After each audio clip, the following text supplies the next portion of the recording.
Hey folks, this lesson is about special products of polynomials. And what does that mean, special products? Well, first of all, what's a product? A product is the result of a multiplication. And we're going to look at three different kinds of polynomials that can be multiplied together. A plus b times a minus b, that's one product. A plus b squared, that's another product because it's really a plus b times a plus b. And a minus b squared, which again is a minus b times a minus b. Those are three products. And a plus b is considered a polynomial and a minus b is considered a polynomial.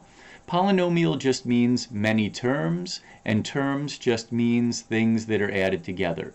So when I have something with things added together multiplied by something else with things added together, we call that the product of a polynomial.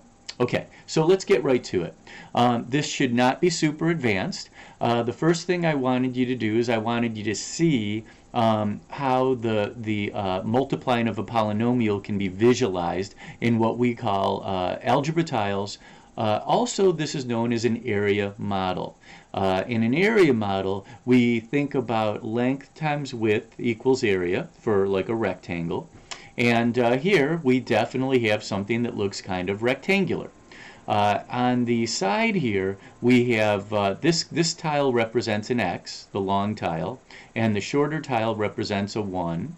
And over here, the long tile represents an x, and these shorter tiles represent negative 1s because they have minus signs. So this means x plus 2, and this means x minus 2.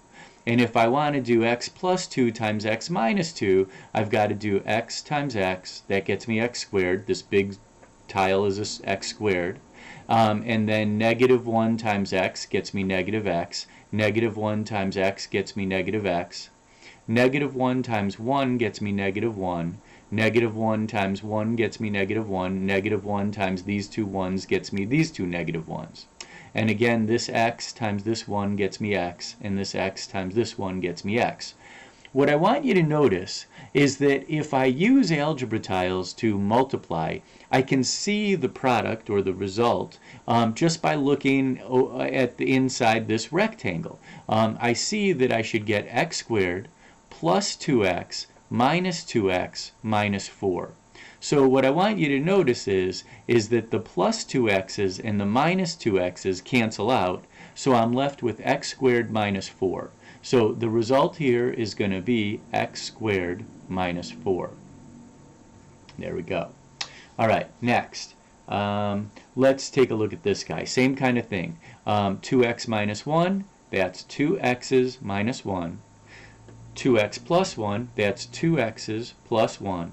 And if I multiply them together, I got to do x times x gets me x squared. X times x gets me x squared, so on and so forth. 1 times x gets me x. 1 times x gets me x.